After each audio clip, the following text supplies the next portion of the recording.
जय Hind and hello guys, स्वागत है आपका आपके अपने YouTube चैनल ज्ञानदेह होस्ट में। एंड इस वीडियो के अंदर आपको बताने वाला हूं राजस्थान स्टेट एलिजिबिलिटी टेस्ट यानी कि SET ऑनलाइन फॉर्म 2026 के बारे में कि कैसे आपको फॉर्म फिलअप करना है। गाइस, आप लोग इस फॉर्म को 15 जुलाई 2026 तक भर सकते हैं, तो आपके पास ज़्यादा समय बचा नहीं है, लास्ट के 4-5 दिन ही बचे हुए हैं। तो ऐसे में अगर आपने अभी तक फॉर्म नहीं भरा तो जल्दी से जल्दी फॉर्म भर लीजिए, क्योंकि जैसे जैसे लास्ट डेट या लास्ट दिन नज़दीक आएंगे तो वेबसाइट के अंदर कोई ना कोई इशू आ जाता है, जिसके चलते फिर आप फॉर्म नहीं भर पाते। एंड अभी भी अगर आप कोई इस तरह का इशू फेस कर रहे हैं तो आप मुझे कमेंट के माध्यम से पूछ लेना। इस वीडियो के अंदर आपको वैसे तो सभी चीज़ें एक्सप्लेन अच्छे से की जाएगी, ताकि आपसे फॉर्म भरने में कोई भी मिस्टेक ना हो। चलिए शुरू करते हैं। फटाफट से वीडियो को लाइक शेयर कर दीजिए अगर अभी तक नहीं किया, और चैनल को जरूर सब्सक्राइब कर लेना। इसके बाद जो लिंक मैंने वीडियो को डिस्क्रिप्शन में दिया हुआ है आप ओपन कर लेंगे एंड आपके सामने ये सब इन्फॉर्मेशन आएगी, जहाँ पर जानने को मिलेगा कि इसमें जनरल और अदर स्टेट के लिए फीस 1500 है, और EWS और SBC OBC के लिए 1200 और SC ST फिजिकली हैंडीकैप के लिए 750 है।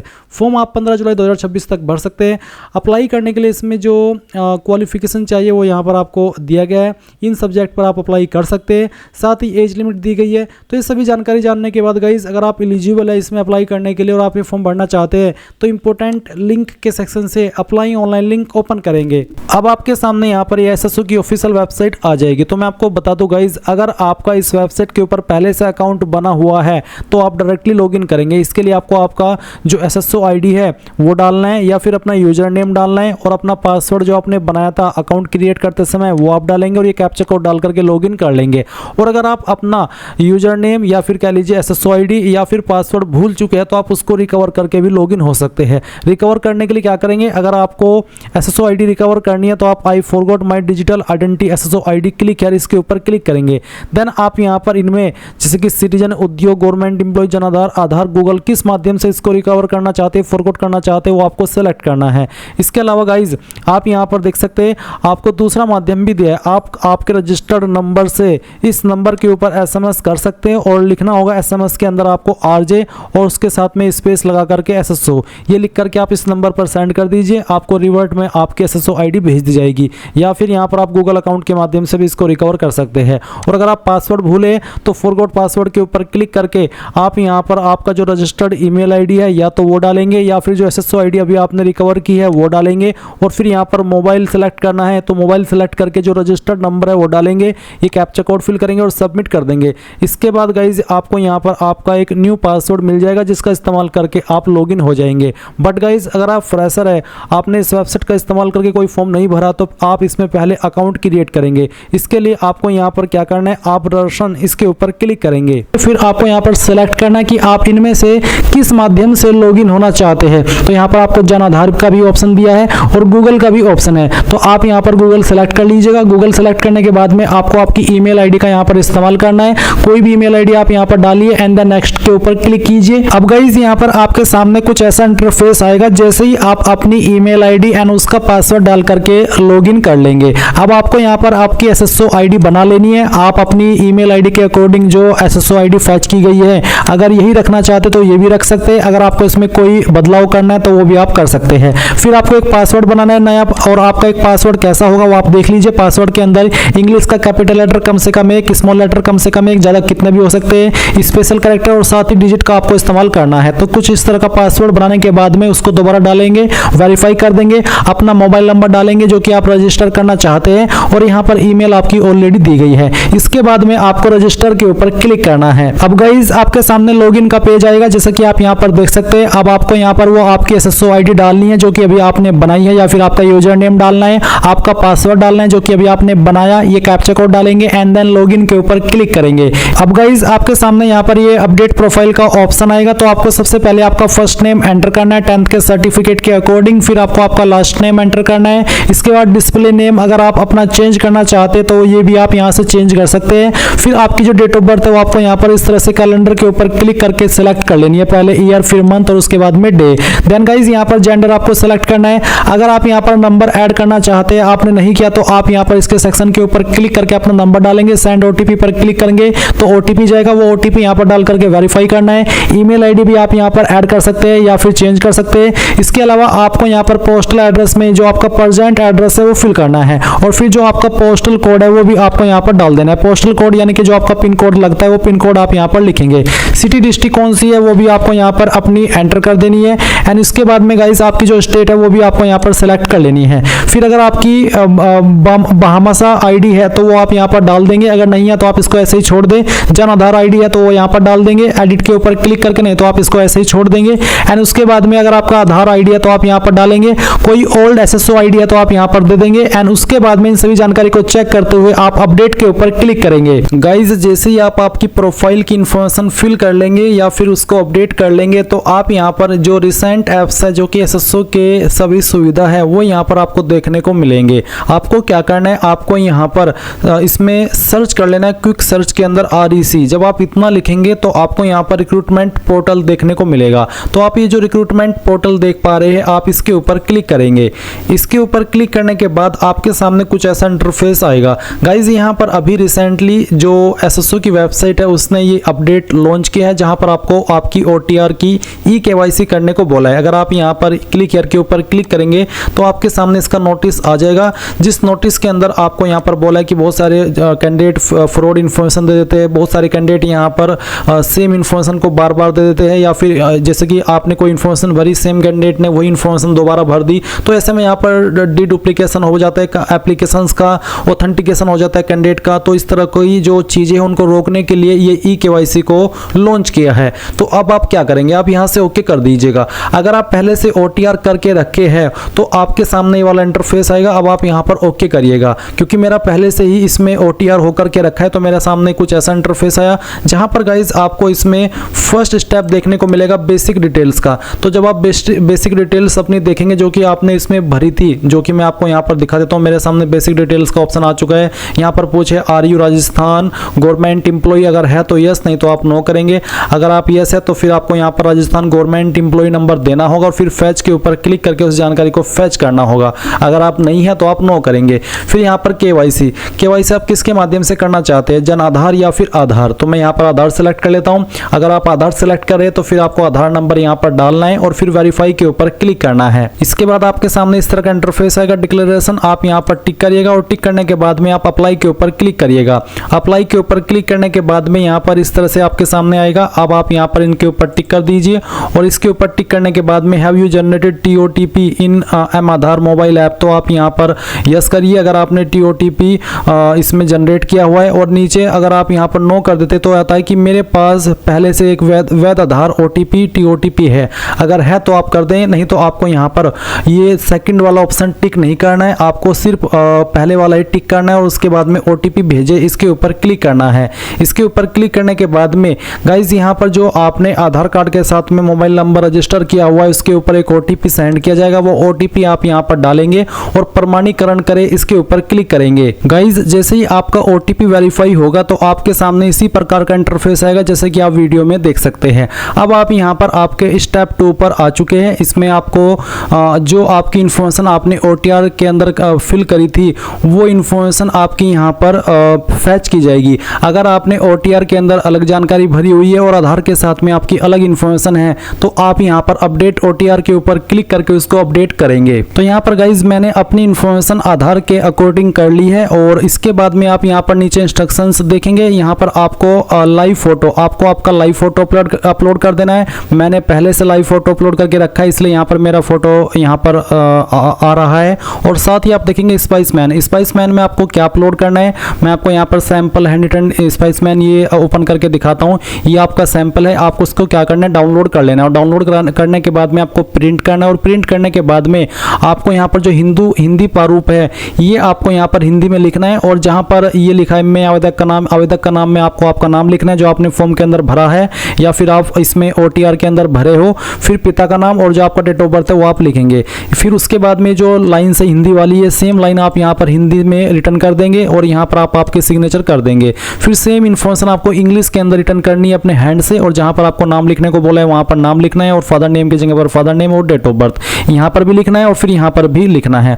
उसके बाद सिग्नेचर करने हैं। यहाँ पर आपको आपकी SSO ID लिखनी है, आपका OTR नंबर लिखना है और जो आपका परमानेंट एड्रेस है वो भी यहाँ पर लिख देना है। उसके बाद आप इस फाइल को स्कैन करेंगे और फिर आप यहाँ पर इसको अपलोड कर देंगे हैंड रिटन स्पाइसमैन के अंदर जिसका फॉर्मेट PDF का रखा है और साइज 550 KB से 200 KB KB के बीच में रहना चाहिए। अब अगर आपकी ये फाइल इमेज के अंदर है तो आप इसको PDF में कैसे बनाएंगे वो जान लीजिए। आप गूगल के अंदर आना और सर्च करना इमेज टू PDF जैसे आप सर्च करेंगे ये पहली वेबसाइट आएगी, इसको ओपन कर लेना। उसके बाद में सिलेक्ट JPG इमेज के ऊपर क्लिक करके जो अभी आपने स्पाइसमैन स्कैन करके रखा है वो स्पाइसमैन आप सेलेक्ट कर लेंगे। डेमो के लिए मैं ये फाइल सेलेक्ट कर रहा हूँ। फिर यहाँ से ओपन करेंगे, कन्वर्ट टू PDF के ऊपर क्लिक करेंगे, ये फाइल आपकी PDF के अंदर कन्वर्ट होगी। अब आप डाउनलोड PDF के ऊपर क्लिक करके इसको डाउनलोड कर लेना।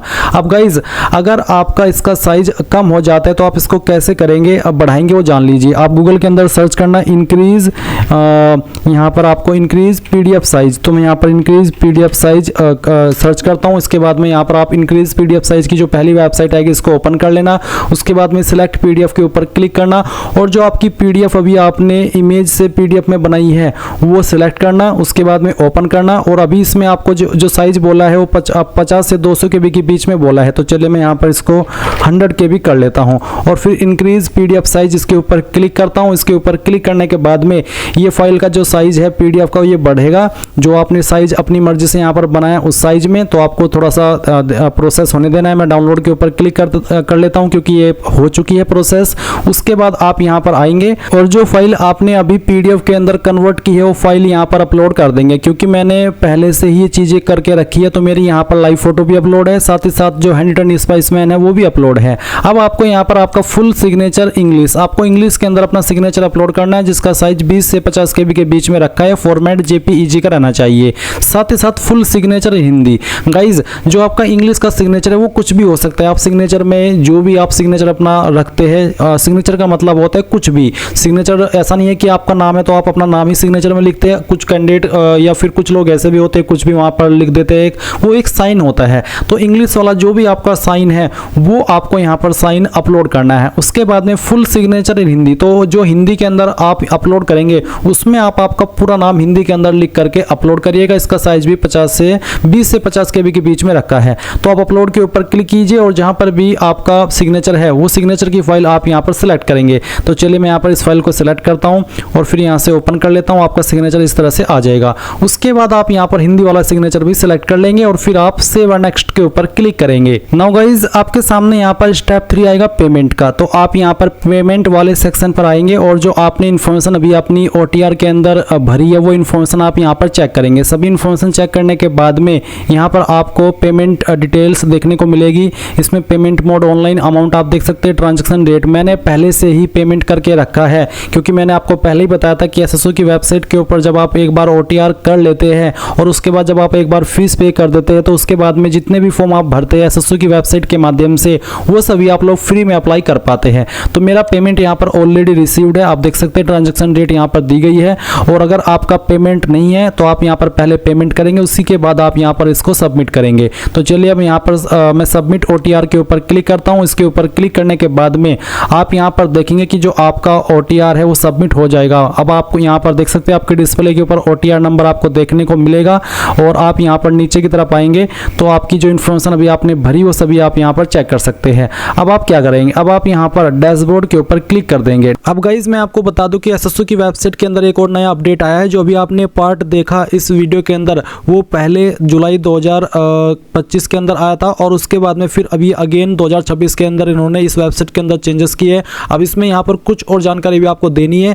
ये सभी आपसे इसलिए ली जाती है ताकि आगे चल करके आपको फ्यूचर में कोई प्रॉब्लम फेस ना करनी पड़े। तो अब आप यहाँ पर अपनी जो बेसिक डिटेल है वो एडिट कर सकते हैं। तो अगर आपके सामने ये विकल्प आए तो आप इस इन्फॉर्मेशन को यहाँ पर भर देना, नहीं आए तो आप आगे इस वीडियो को देख करके कैसे फॉर्म फिल करना है वो जान लेना। तो अगर आपको यहाँ पर भरने को बोला जा रहा है तो आप भरेंगे यहाँ पर आपकी माताजी का नाम, उसके बाद में विजिबल बॉडी मार्क, आपकी बॉडी के ऊपर ऐसा निशान जिससे आपकी बॉडी की पहचान होती है। ये निशान आपकी बॉडी के ऊपर कहीं पर भी हो सकता है। अगर आपकी बॉडी के ऊपर ढूंढने के बाद भी कोई निशान नहीं मिलता तो आप यहाँ पर नो मार्क लिख सकते हैं। उसके बाद मैरिटल स्टेटस क्या, unmarried, married, divorced, remarried, widower, जो भी है वो आप सेलेक्ट कर लेना।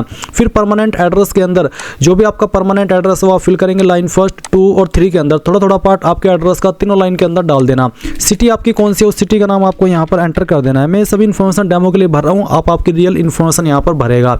उसके बाद में स्टेट कौन सी है आपकी वो स्टेट आप यहाँ पर सेलेक्ट कर लेंगे। डिस्ट्रिक्ट कौन सी है वो आप सेलेक्ट कर लेंगे। अगर आप राजस्थान से है, क्योंकि मेनली इस फॉर्म के अंदर राजस्थान से ही कैंडिडेट फॉर्म भरेंगे और इसलिए मैं यहाँ पर राजस्थान सेलेक्ट कर लेता हूँ। फिर डिस्ट्रिक्ट और उसके बाद में जो भी आपका पिन कोड है वो आप यहाँ पर डाल डाल देना। अब आपसे पूछे स्पेशल कैटेगरी में do you belong to armed force service, यानी कि जो आर्म फोर्स सर्विस है क्या आप उससे बिलोंग करते हैं, अगर हाँ तो यस, नहीं तो आप नो करेंगे। अब आते हैं लेफ्ट थंब इंप्रेशन, जिसका फॉर्मेट JPEG और साइज 20 से 50 KB के बीच में होना चाहिए। तो आप यहाँ पर अपलोड के ऊपर क्लिक करेंगे और उसके बाद में जो आपका लेफ्ट थंब इंप्रेशन है यानी कि अंगूठे का निशान है वो आपको यहाँ पर सिलेक्ट कर लेना है और फिर ओपन करना है। उसके बाद में आप यहाँ पर इसको नीचे की तरफ आएंगे, सभी इन्फॉर्मेशन को चेक करते हुए सबमिट कर देंगे। इसके बाद जो इन्फॉर्मेशन अभी आपने यहाँ पर भरी है इन सभी को आप डबल चेक कर सकते हैं। सभी इन्फॉर्मेशन को डबल चेक करने के बाद यहाँ पर टिक करेंगे दैट कि इसका मतलब है कि I confirm the above changes are correct. अब आप अपडेट के ऊपर क्लिक करके इसको अपडेट कर देंगे। अब गाइज आप यहाँ पर होम पेज से ऑनगोइंग रिक्रूटमेंट सेक्शन के अंदर देखेंगे स्टेट एलिजिबिलिटी टेस्ट SET 2026 दिया गया है, जिसकी लास्ट डेट 15 जुलाई 2026 यहाँ पर मेंशन है। आपको अप्लाई नाउ के ऊपर क्लिक करना है। फिर आपके सामने इस तरह से डिस्क्लेमर आएगा, आपको बोला please read the instructions carefully before applying for the state eligibility test. तो आप यहाँ पर ये जो इंस्ट्रक्शंस है इस PDF के ऊपर क्लिक करके रीड कर सकते हैं एंड यहाँ पर फिर टिक करेंगे और उसके बाद में अप्लाई इसके ऊपर क्लिक कर देंगे।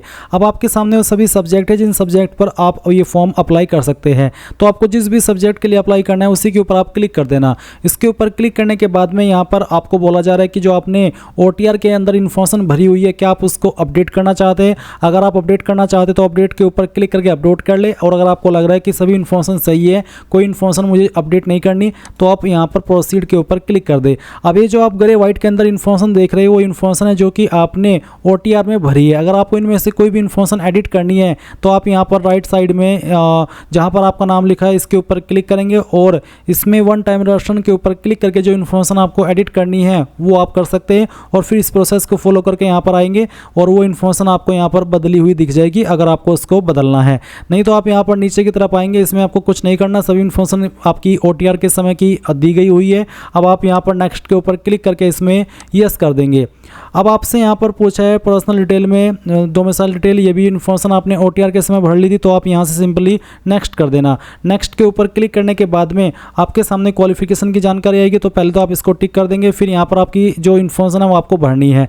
मैंने जो इन्फॉर्मेशन यहाँ पर भर रखी है डेमो के लिए भरी हुई है, आपको यहाँ पर आपकी रियल इन्फॉर्मेशन देनी है। जैसे कि पहले आपको सेकेंडरी यानी कि 10वीं की इन्फॉर्मेशन भरनी है। इसमें नेम ऑफ एग्जाम में आपका जो क्वालिफिकेशन है आप सेकेंडरी लिख सकते हैं या फिर 10th लिख सकते हैं। सब्जेक्ट में आप यहाँ पर नॉट एप्लीकेबल लिख देना। एजुकेशन टाइप क्या आता है, रेगुलर, डिस्टेंस, जो भी था वो आप सिलेक्ट कर लेंगे। कौन से बोर्ड के द्वारा किया उस बोर्ड का नाम यहाँ पर लिख देंगे। आपका रोल नंबर क्या था, रिजल्ट आपका किस में था, परसेंटेज या CGPA है वो आप सिलेक्ट कर लेंगे। अगर परसेंटेज तो फिर आप यहाँ पर ईयर ऑफ पासिंग बताएंगे, टोटल नंबर बताएंगे, और अगर CGPA है तो आप यहाँ पर जो टोटल CGPA है वो डालेंगे और यहाँ पर मार्क्स ऑब्टेंड में या फिर मार्क्स जो CGPA का ऑप्शन है इसमें वो लिखेंगे जो आपको CGPA प्राप्त हुई थी, आपकी परसेंटेज आ जाएगी और यहाँ पर आपका जो सर्टिफिकेट है वो भी आप अपलोड कर सकते हैं। बेसिकली इन्फॉर्मेशन आपने OTR के समय भर ली गई थी, इसलिए यहाँ पर ये जानकारी अब मेरे सामने इस तरीके से आ रही है।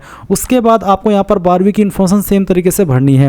आपको 12वीं के सब्जेक्ट बताने हैं, एजुकेशन टाइप, आपका 12वीं का बोर्ड, आपका 12वीं का रोल नंबर, आपके नंबर किसके अंदर थे, CGPA या परसेंटेज, फिर किस साल के अंदर पास किए है, आपके टोटल CGPA या फिर टोटल नंबर, और उसमें से जो नंबर आपको आए थे या फिर जो CGPA आपको आई थी वो डालेंगे और आपकी जो परसेंटेज है वो ऑटोमेटिकली कैलकुलेट कर ली जाएगी। इसके बाद आप यहाँ पर डिग्री की इन्फॉर्मेशन भरेंगे। सेम तरीके से आपको बताना है सब्जेक्ट डिटेल, आपका एजुकेशन टाइप, कौन सी इंस्टीट्यूट या फिर यूनिवर्सिटी से आपने आपकी क्वालिफिकेशन की है वो, आपका फाइनल ईयर का रोल नंबर, आपका रिजल्ट किसके अंदर था, फिर पासिंग ईयर, कितने नंबर आपको टोटल आपके नंबर थे टोटल और उसमें से कितने नंबर आपको आए थे, और आपकी परसेंटेज। फिर यहाँ पर अगर आपके पास कोई अन्य डिग्री है तो उसकी इन्फॉर्मेशन भी आप भर देंगे। इसके बाद आप यहाँ पर नीचे नेक्स्ट के ऊपर क्लिक करेंगे, यहाँ पर आपको टिक करना है और उसके बाद सबमिट के ऊपर क्लिक कर देना है। सबमिट के ऊपर क्लिक करने के बाद में यहाँ पर गाइज आपके सामने आइडेंटिफिकेशन का जो इंटरफेस है वो आ जाएगा। इसमें आपको आपका फ़ोटो, सिग्नेचर एंड जो आपका थंब इंप्रेशन है वो अपलोड करना है। इसमें गाइज अब क्योंकि मैंने OTR के समय ही जानकारी भर ली थी इसलिए यहाँ पर मेरी ये सामने जानकारी आ रही है। एंड अगर आपने OTR में नहीं भरी है तो आप यहाँ पर इसको भी भर सकते हैं। इसमें फोटोग्राफ रहेगा, सिग्नेचर हिंदी के अंदर, सिग्नेचर इंग्लिश के अंदर, और आपके बाएं अंगूठे का निशान, विजिबल बॉडी मार्क यानी कि आपकी बॉडी के ऊपर ऐसा निशान जिससे आपकी बॉडी की पहचान होती है। अगर कोई निशान नहीं है तो आप नन लिख देंगे, अगर है तो आप यहाँ पर उस निशान के बारे में लिख करके नेक्स्ट के ऊपर क्लिक कर देंगे। अब यहाँ पर प्रेफरेंस आती है टेस्ट सिटी की, तो जिसको आपको प्रेफरेंस देनी है वो सेलेक्ट कर लीजिए और उसके बाद में आप यहाँ पर सेकंड प्रेफरेंस किसको देना चाहते हैं वो आपको यहाँ पर इस तरह से सिलेक्ट कर लेना है। बेसिकली गाइज इसमें सिलेक्ट मिनिमम यानी कि मिनिमम एक ही प्रेफरेंस आप दे सकते हैं। तो अगर आपको एक प्रेफरेंस देनी है तो आप उसको यहाँ पर इस तरह से सेलेक्ट कर लें और फिर आप यहाँ पर नेक्स्ट के ऊपर क्लिक कर दें। अब आपके सामने फॉर्म का प्रीव्यू आ चुका है। जो भी जानकारी भरी है उस सभी को आप यहाँ पर चेक कर लेंगे। जब आपको लगे कि सभी जानकारी सही है तो आप यहाँ पर टिक करेंगे और उसके बाद में फाइनल सबमिट के ऊपर क्लिक करने के बाद आपको बोला कि अभ्यर्थी को एग्जाम के दिन अपने एडमिट कार्ड के साथ अपना ओरिजिनल आधार कार्ड लाना जरूरी है। इन डॉक्यूमेंट्स के बिना कैंडिडेट को SCET 2026 एग्जाम देने की अनुमति नहीं दी जाएगी। जब आप फाइनल सबमिट करेंगे तो आपको पेमेंट का पेज देखने को मिलेगा। आप जैसी फीस जमा कर देंगे तो आप अपने फॉर्म का फाइनल प्रिंट आउट ले पाएंगे। और अगर फीस का इंटरफेस नहीं आया तो इसका मतलब ये है कि जो आपने OTR के बाद में फीस पे की थी वही यहाँ पर भी आपसे रखी गई है, आपसे अतिरिक्त फीस नहीं ली गई है वैसे। और अगर आपके सामने फीस का जो स्टेटस पेमेंट का ऑप्शन है वो आता है तो आप पेमेंट कर देंगे और अपना फॉर्म का फाइनल प्रिंट आउट ले लेंगे। तो इस तरह से गाइज आप लोग राजस्थान SCET 2026 ऑनलाइन फॉर्म भर पाएंगे। So thanks for watching. जय हिंद।